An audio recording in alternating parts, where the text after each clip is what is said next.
Hello Ratbags, it's Jade. Welcome to a Shroom and Doom update for Grounded. Grounded has had a major update adding brick building pieces.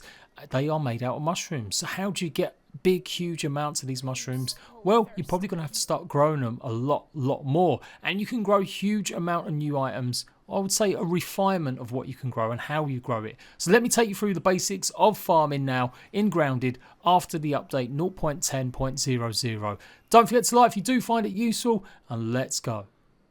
Okay, so they're now called garden patches rather than mushroom patches, and you can pretty much put a variety of different items in here. You can put clover leaf, you can put your fibre, you can also put the little stems, and they'll grow and you'll be able to farm them and get loads of them. So if you're having problems, or if you built your base some way away from maybe where you can get some of these greeneries, then this is a great idea to really start having a big massive farm of these. Now, it has to be said, I never messed around with this too much when I played Grounded properly, and as I've been diving back into it, I haven't really seen anyone do too much with these mushroom patches. Like, there wasn't really any big reason to grow loads and loads of mushrooms, as it was usually better to grow other foods or basically cook and eat some of the other stuff that you could find, the meats from the insects, as it gave you much better nourishment. But now the mushrooms are actually useful for something. With the build pieces, you are going to need to refine and maybe get yourself a good farm production going. So you can see that I'm literally aiming at the patch, and then it opens up a new menu, and here this is where you can decide what you want to plant. You can see it will say exactly what you can plant. You can plant small mushrooms, or you can go ahead and plant the actual stalks. For the big stalks, it will have to be the mushroom chunks, either the toadstool, the red and white ones, or the brown ones. Remember, the toadstools give you 10 mushroom slurry when you put them into a grinder, but the brown ones only give you 6.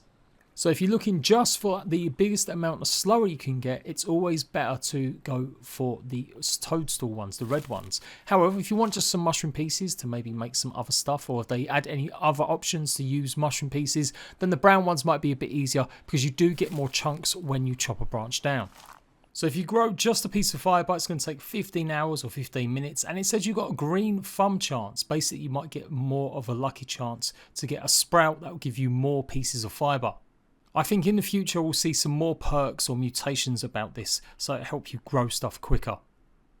Then clovers, you can see that also is going to take 15 hours to grow, but no green thumb chance. You pretty much always get 4 stalks.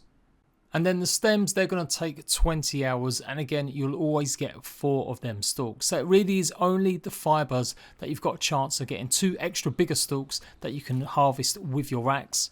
Pretty much meaning you'll get 10 pieces of fibre every time you plant just one of them inside. I did try testing a bunch of other stuff as well, including dandelions and roses, and seeing if there's any other kind of plants that you can plant. At the moment, this is it, but I'm sure that will change. I'm sure they're going to add more things that you can maybe grow in the future. If you was hoping that them little pieces of fibre would grow into full-on grass pieces, no, they will just stay there at that size. They're not suddenly going to carry on sprouting and have your own grass growing.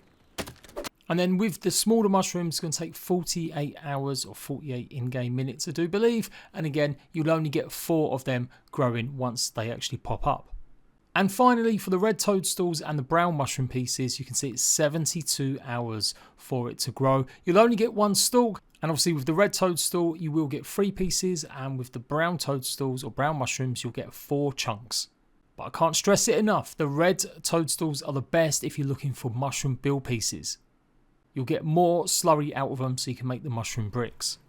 Now, we've got a great use at last for all that spoiled meat. You can go ahead and use it as fertilizer. At the moment, it's the only type of fertilizer in the game, although I have shown you in previous videos where we hacked some of the game files that there was fertilizer added to the game, and it did look like it was maybe just a placeholder, as it looked pretty much the same as nectar. So it looks like they may bring in fertilizer pieces in the future, different types, but for now, if you just keep loading up some of these gardens with fertilizer, it reduces the time for it to grow.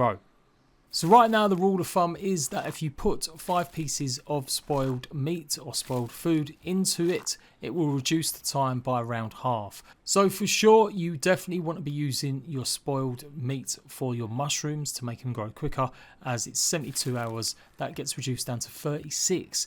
That's a lot of time saving. It looks like the fertilizer doesn't do anything else. It won't give you any extra chance or any extra crops. You get exactly what I'm showing you guys here. But again, I reckon there will be some sort of mutation added in the future, and hopefully we'll be able to grow even more kinds of crops. I really love the idea of Grounded going all out there and making this more of a farming game, as well as all the other stuff it's got going for it. I think a lot of people will be appreciative for that.